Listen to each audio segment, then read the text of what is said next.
Para sa mga Pilipinong gustong mag-move dito sa Espanya, ito po ay mga motibasyon pa para sa inyo para mapagtibay pa ang inyong mga pangarap na gustong pumunta, magtrabaho, mag-aral dito sa bansang Espanya. Ano nga ba yung mga dahilan kung bakit ang ating mga kapwa OFW, kapwa Pinoy ay patuloy na naninirahan at nagsusumikap dito sa bansang Espanya? Welcome to my channel, Nathaniel Travels, at pag-usapan natin kung ano yung mga bagay-bagay no para kayo ay mag-stay dito sa Espanya ng mas matagal. Ayan. Una-una sa lahat, sahod. Yung sahod dito sa Espanya, sa tingin ko ay enough na siya, sapat siya para kayo ay makapag-ipon, no? Kung ikukumpara natin ang Espanya sa ibang mga bansa gaya ng France o Italy, mas mababa yung pasahod dito sa Espanya, pero yung mga bilihin naman dito ay mas mura kesa sa Italy o kesa sa France, no? Siguro depende na rin yan sa tao kung ikaw ay maluho, magastos, matipid, gala ng gala. Pero kung sakto lang naman siguro at hindi yung palaging nasa galaan, talagang makakatipid ka naman. Marami naman tayong mga kwento dito mga kababayan na sila naman ay nakakapag-ipon, nakapagpundar ng bahay, nakakapagpaaral ng kanilang mga anak, at nakakabili naman ng mga gusto nila. Yung iba pa nga nakaka-travel pa habang sila ay nagtatrabaho dito sa Espanya. Kaya para sa akin, yung sahod dito sa Espanya ay okay na okay siya. Ayan. Pangalawa, madali ang trabaho. Sa tingin ko madali ang trabaho kasi yung mga amo dito, yung mga Espanyoles, hindi sila masyadong nagde-demand. Siguro meron din yung mga amo na palautos, no? Pero karamihan kasi dito, parang chill lang ka dapat, no? Palagi nilang sinasabi na no pasa nada, no pasa nada. Ibig sabihin nun, tawag nito, no pasa nada, walang masyadong, wag mong alalahanin, parang ganun, no? So, sa tingin ko, kasi yung ating mga kapwa Pilipino dito, hindi lang isa, no, normally hindi lang isa yung kanilang trabaho. May dalawa, tatlo, or apat. Depende yan kung kaya ng katawan mo, no? Halimbawa kung ang first job mo is pang morning, so sa hapon libre ka, pwede ka maghanap ng part-time. Ayan. So sa tingin ko, maganda ang trabaho dito sa Espanya. Madaling maghanap ng work kung ikaw ay isang babae at gusto mong maging kasambahay or katulong. Madali lang para sa akin ang maghanap ng work. Meron tayong mga grupo sa Facebook, meron tayong mga ahensyas na tumutulong para makapaghanap ng work. At pwede din naman kayong magpa-refer sa inyong mga kaibigan, ganyan. Chika nyo lang yung mga kaibigan nyo kung meron silang alam na mga trabaho.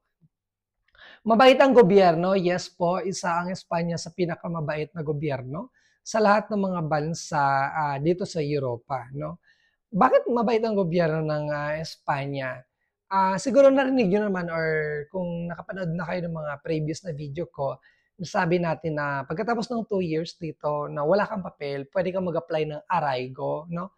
Para maging legal or documented dito sa bansang Espanya. Doon pa lang masasabi natin na mabait ang gobyerno na pro-immigrant yung gobyerno ngayon. Sana magpatuloy pa ito, no, sa mga susunod na taon para naman nabigyan ng oportunidad yung mga walang papel na magkaroon sila ng papel at syempre may mga benepisyo din kasi yan 'pag meron ka ng papel, ayan. Next is puwede kang mag-apply ng citizenship para sa ating mga Pilipino at saka yung mga bansa sa Latin America, gaya ng Venezuela or Colombia. Puwede pa tayong mag-apply ng nasyonalidad or citizenship pagkatapos ng 2 taon na continuous na legal residency dito sa Spain, ayan. Puwede kang mag-part-time hangga't gusto mo, yan din yung isang kagandahan at dahilan kung bakit maraming Pilipino ang patuloy pa rin 'no, na lumalaban sa hamon ng buhay dito sa Espanya. Dahil, yung iba sa atin 'no, marami silang mga parang mga bakante. Yung iba nga kahit Sabado at Linggo, anong tawag nito, nagpa-part-time pa din sila, rumaraket sila, ayan. Tapos dito hindi lang siyempre yung, trabaho 'no, maraming mga tipo ng racket na ginagawa ang ating mga kababayan. Halimbawa meron diyan yung, anong tawag nito, yung parang nag-establish na sila ng mga kumpanya nila. Ano ba sa kumpanya, yung mga small businesses ba na may nagbebenta ng insurance, merong nagbebenta ng mga kung ano, nagla-live selling sila, may mga hair salon na yung iba, mga peluqueria. Marami po tayong kababayan na may negosyo na 'no, dito sa Madrid at saka sa ibang partes ng Espanya. So, ayun sa tingin ko, kasi madami siya, eh, kung sana hindi maganda, eh, di sana walang Pilipinong nagnenegosyo, walang nag-i-stay dito ng matagal, 'di ba, ayan. Next, mainit or klima 'no. Ang Espanya tsaka yung ibang mga bansa gaya ng Portugal, Italia, tsaka Greece, Malta, eto yung mga bansa na maiinit sa Europe, ayan. Meron yung part ng Spain na halos walang snow 'no. 'Pag iko-compare mo siya sa north ng, Europe 'no, sa Norway or Iceland, mas maganda sa'kin 'no. Sobrang lamig lalo na yung katulad ko na hindi masyadong, sanay or parang di kaya 'pag sobrang lamig, lalo na 'pag winter.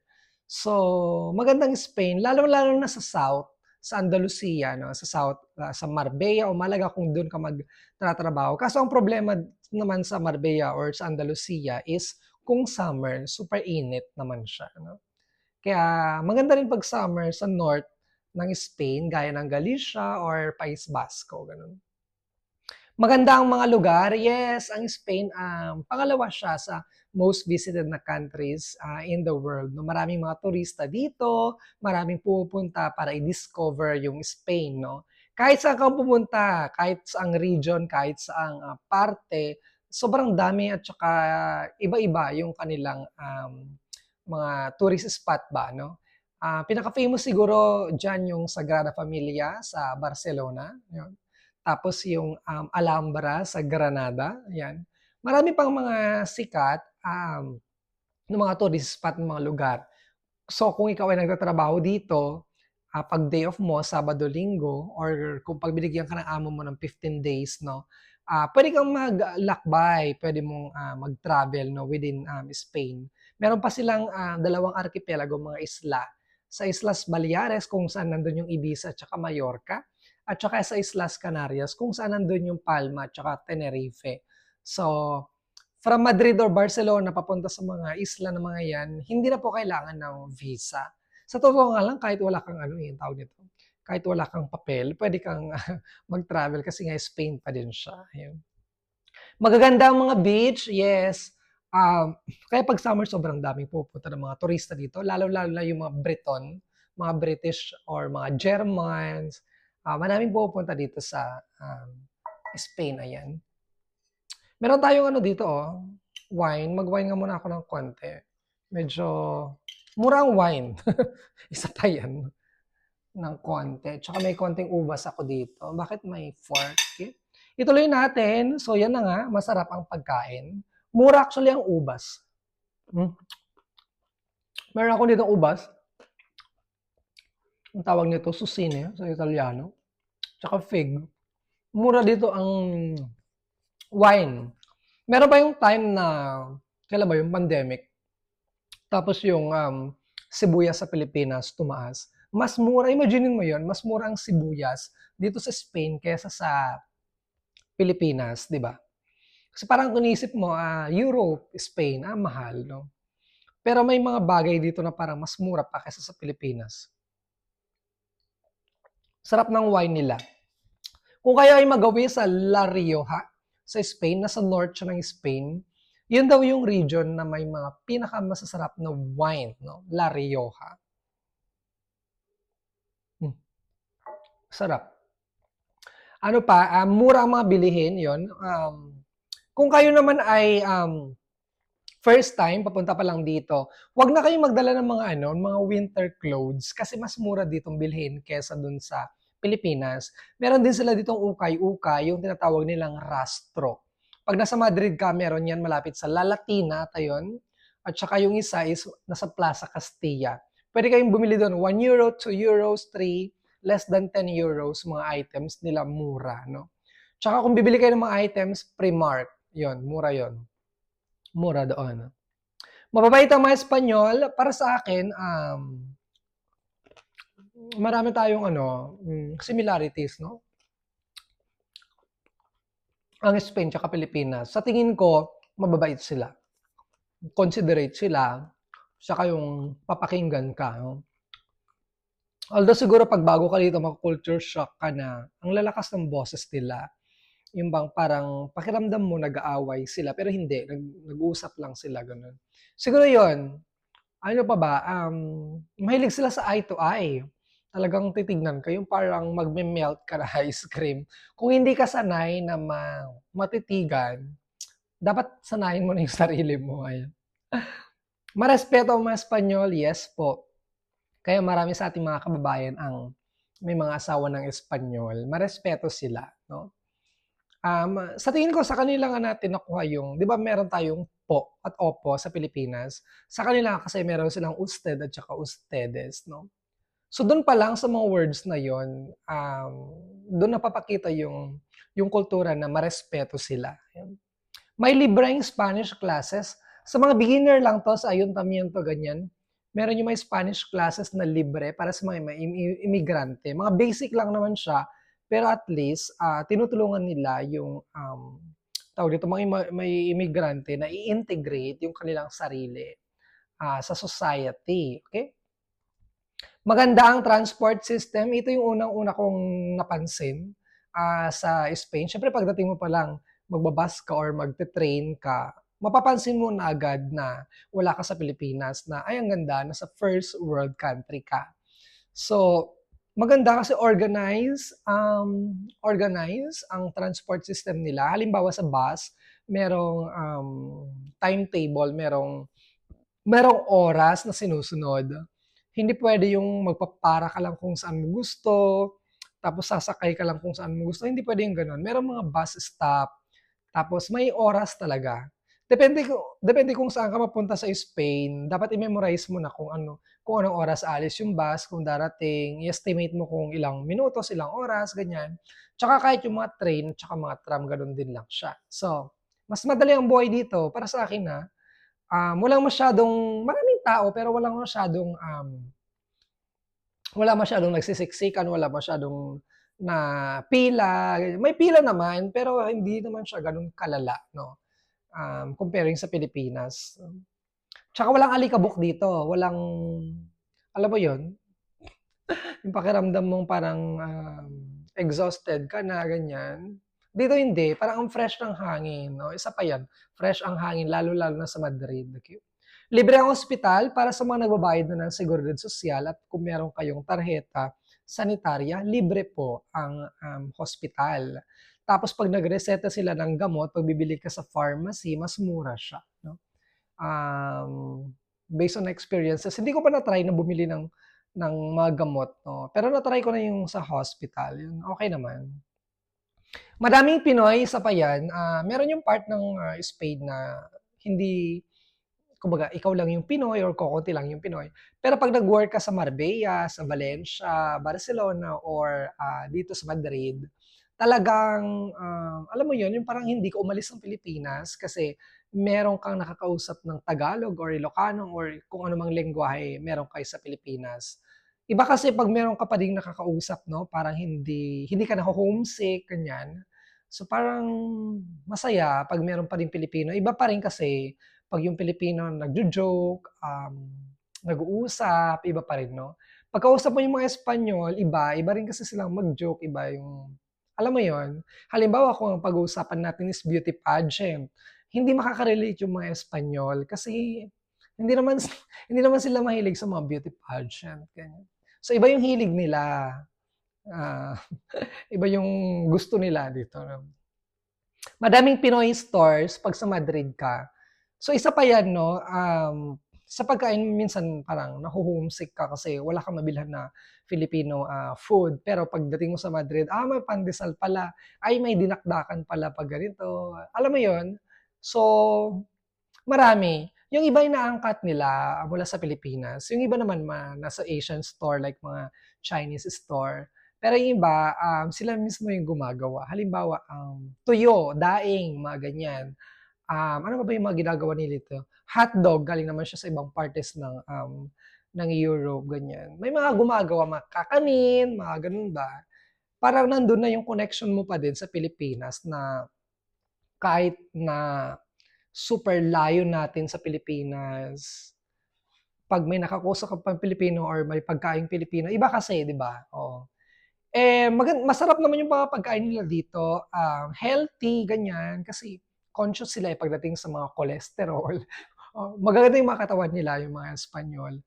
Pero, siyempre, iba pa rin yung pagkaing Pinoy, 'no? Like for example, yung nagkakamay ka ng rice, meron kang bagoong tapos sawsawan, iba pa rin yung feeling ba na parang sa'kin, mas, nasa-satisfied ako 'pag merong bagoong tapos may konting sili, ganyan. Sarap, 'di ba? My Jollibee, yes. Iisa lang po ang Jollibee dito sa Spain, nasa Madrid siya, sa may Calle Arenal, malapit sa Puerta del Sol. So, dun lang yun. Pero sa ibang parte naman ng Europe, meron din namang Jollibee. Like sa Milan, sa Rome, sa London, yung mga ganyan. Pero sa ibang partes na wala na. Kaya, pag nakita mo yung Jollibee, parang okay, alam mo yun, childhood memories, okay? May mga programa sa mga studies. Meron po silang in-offer ang Spain actually na beca. Ang beca is scholarship. Meron din para sa mga language assistant programs. Kagaya ko nung pumasok ako sa Spain. So, pwede ka magturo dito ng English, ganyan. Open-minded ang mga tao. Ito yung pinakagusto ko. Pagdating sa superstitious belief, na yung mga, yung mga sabi-sabi, yung mga ganyan, sa tingin ko hindi sila masyadong naniniwala sa mga ganon. Very open sila, yun yung gusto ko, yung parang hindi ka nila masyadong pinapakialaman, nirerespeto ka nila kung ano yung iyong pananaw, yung kasarian, kung anong gusto mong isuot, kung anong gusto mong, alam mo yun, kung anong gusto mo, go, parang ganyan. Same-sex marriage para sa ating mga kaibigan na miyembro ng LGBTQIA+ community. Marami na po dito mga Pilipino, or let's say hindi naman gano'ng karami, or meron, no, mga Pilipino na dito na sila nagpakasal, mga same-sex marriage. Kasi dito legal, isa sa Spain sa mga bansa na talagang ino-honor, no, yung karapatan ng parehong sexes, no, both sexes. Okay, grapes muna tayo. First time ko palang makakita dito ng puno ng grapes, ng apple, ng kaki, kiwi. Dito sa Spain, ang dami kong first time dito sa Spain. Mga lavender farm, yung mga ganyan. Maganda yun sa puntahan, kung mapunta kayo dito sa Spain, punta kayo doon sa Brihuega. Ayan. Okay, travel abroad. Hindi ko lang alam kung ilang araw yung bakasyon ng mga kasambahay or katulong. Kasi hindi naman ako kasambahay talaga or katulong, no? Siguro 15 days, 30 days. So kung halimbawa na hindi ka uwi ng Pilipinas, kasi kung every year ka, no, kada taon kang uwi ng Pilipinas, mahal. Mahal ang plane ticket. Siyempre, bibili ka pa ng pasalubong, ng ganito, ng ganyan. So magastos siya. So kung hindi naman kayo uwi ng Pilipinas, pwede kayong mag-travel, hindi lang dito sa Spain. Pwede kayong pumunta ng Paris, ng Rome sa Italy, or ano ba, sa Iceland. Gusto niyo makakita ng mga tulips, punta ka ng Netherlands. Alam kong isa yan sa mga dahilan kung bakit gusto ng mga Pilipino ang pumunta dito sa Europe para makita yung mga lugar ba na nakikita lang natin dati sa mga libro. So yun yung isang kagandahan. Pwede kayong pumunta ng Prague, sobrang ganda ng Prague, ng Budapest, sobrang na-amaze ako. Ang daming magaganda. Kahit saan ka pumunta, iba-iba yung makikita mo, no? Sa Belgium, maliit siya pero ang sarap ng waffle. So punta kayo doon. Walang natural calamity. Sa tingin ko, super chill dito sa Spain. Meron din namang mga bagyo. Ang lindol, never ko pang na-experience yan. Bagyo, konti lang pero hindi siya ganun like sa Pilipinas na sobrang lalakas ng ulan, talagang, alam mo yun, yung payo mo talagang lilipad. So dito hindi, talagang safe siya. Kaya yung mga buildings nila, yung mga, ang tawag nito, yung mga churches, mga simbahan nila talagang tumatagal, no? Kahit ilang years na yung mga yan. Kasi yung mga tore nila talagang name-maintain nila kasi walang, ang tawag dito, lindol, mga ganyan.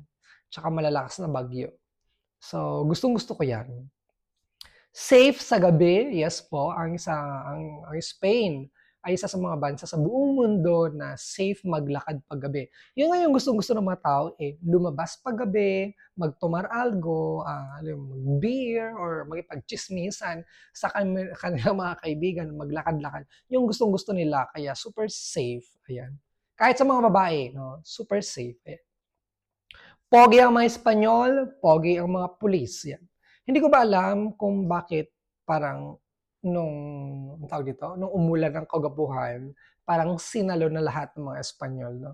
Mapapansin mo 'yan, lalo na 'pag yung mga pulis naka-uniform sila, sabi ko, parang artista na 'to pagdating sa Pilipinas. Tapos wala silang tiyan, pogi, malalaki yung katawan. Alam mo yun, ba't gano'n? 'No, parang modelo na sila 'no. Ayun.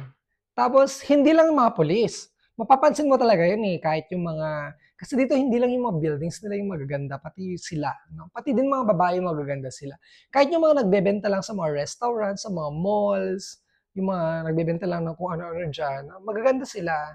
Minsan mapapatitig ka talaga na, bakit ang popogi nila, ang gwapo 'no.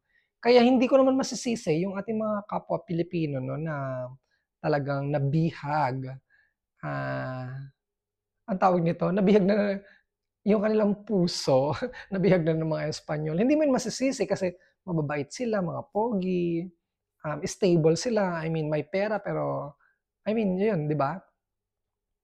So, saan ka pa, 'di ba? Marami tayong mga Pilipina mga kababayan dito ng mga single, 'di ba? Karapatan din naman nilang magmahal kaya go, ganyan. Ang sarap ng wine. Makahanap ng jowa, yes. Isa 'to sa mga motibasyon. Kahit ikaw isang babae, isang bading, isang, lalaki, makakahanap ka. Pero yung lalaki na Pinoy, tapos yung asawa niya is, anong tawag dito, Espanyola, parang bihira ko siyang makita 'no. Hindi lang dito sa Spain, kahit sa mga ibang bansa. Pero kung babae yung Pinay, tapos yung lalaki is puti or a femme, madami. Mas madami pa nga yung ano, eh, yung, Becky na Pinoy, tapos Becky na anong tawag nito, AFAM, mas madami pa kaysa yung lalaki na Pinoy, babae yung, asawa niya, ano 'to is foreigner yung asawa. Bibihira kong makita yung gano'n. Another one equality, hmm, lahat dito pantay-pantay. Yun yung, tinuturan nila sa school pa lang, pantay-pantay. Walang mayaman, walang mahirap, wala silang pakialam kung ano yung suot mo. Hindi hindi ka nila tinitignan based dun sa suot mo, tinitignan ka nila as a tao. So, pare-parehas lang 'yan kahit anong skin color mo or whatsoever. Bawal bawal ang discrimination sa Spain na 'yan. Para sa mga bago sa Spain, gusto ko lang paalam na meron din pong mga ayuda or tulong ang Red Cross. May mga ano 'yun, eh, depende yan sa lugar 'no, dapat alamin niyo 'yan. Parang meron silang mga, schedule. Do'n sa Red Cross nagbibigay sila ng ano ba yung binibigay nila do'n? Garbanzos, rice, bread, mga basic necessities ba na food 'no, para sa lahat.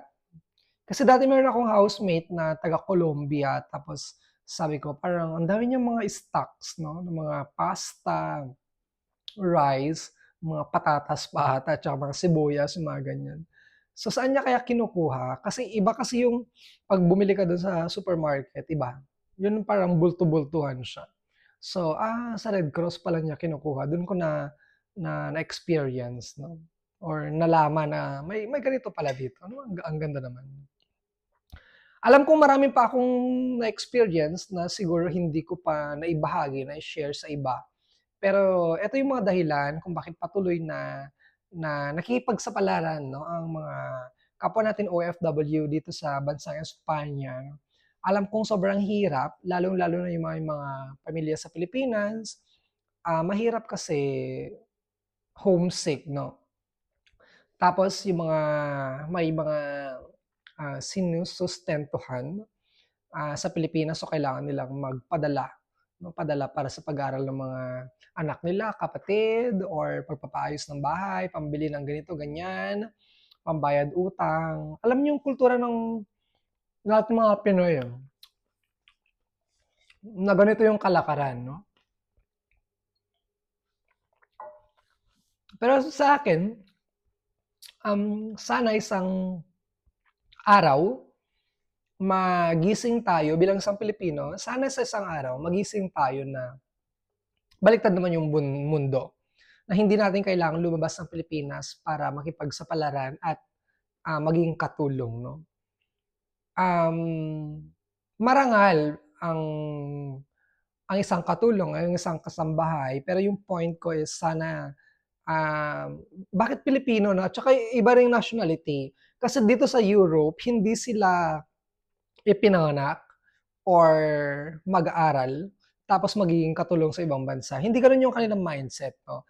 Pero sa Pilipinas parang dahil kokonti ang trabaho sa Pilipinas, mahirap ang buhay, gusto mong matulungan yung pamilya. So eto yung paraan natin para umangat tayo sa buhay, no? Nakakasad lang kasi mag-aral ka ng college, ng university sa Philippines, tapos pagdating mo sa ibang bansa magiging katulong ka. Wala akong sinabing lang, ha, I mean magiging katulong ka, no? Bakit hindi natin i-try or gawan ng paraan na sana mag-business na lang tayo, i-pursue natin kung ano yung nating napag-aralan, ganyan. Pero mahirap, mahirap. Siguro isa siyang topic na, debatable, 'no? Pero sana nakuha niyo yung point ko na sana hindi na natin kailangan na na maging ganito, 'no? Lalo-lalo na yung mga lower skilled, low skilled, anong tawag nito, workers, 'no? 'Pag high skilled, halimbawa teacher ka, engineer ka, ganyan, doctor, nurse, kasi marami namang Pilipinong ganyan, eh, 'no? Mas maganda sana, 'no, kung kumbaga sana mas gano'n, mas iangat natin yung ating, yung level natin, 'no, bilang isang Pilipino. Pero sa akin saludo ako sa mga kababayan natin ng mga kasambahay, katulong, kasi marami akong mga kakilala, friends, family, ganyan, na ganito talaga yung ginagawa. Yun po talaga yung stepping stone 'pag pumunta ka dito sa, Spain, aside sa mga language assistant, 'no? Maging katulong, babae man or lalaki. Sa bahay, ospital, restaurant, maging katulong, 'no? Sana dumating yung time, 'no, na tayo naman yung pagsilbihan, hindi tayo lang yung, nagsisilbi para sa kanila. So, sana meron ako na-share ng kahit konti man lang sa inyo. Kung meron kayong questions, go to our comment section. 'Pag hindi ka pa naka-subscribe sa aking channel, mag-subscribe ka naman at puwede mo naman 'tong i-share sa ating mga kababayan, 'no. Yan lang yung mga konting motivation. Alam kong marami pa na siguro na hindi ko na-mention, motivation para makapunta kayo dito sa Spain, para makapaghanap kayo ng work, makapag-study, at, medyo tumagal, 'no, sa Spain, ayan. Maraming maraming salamat po. This has been Nathaniel. See you sa aking next video. Bye po.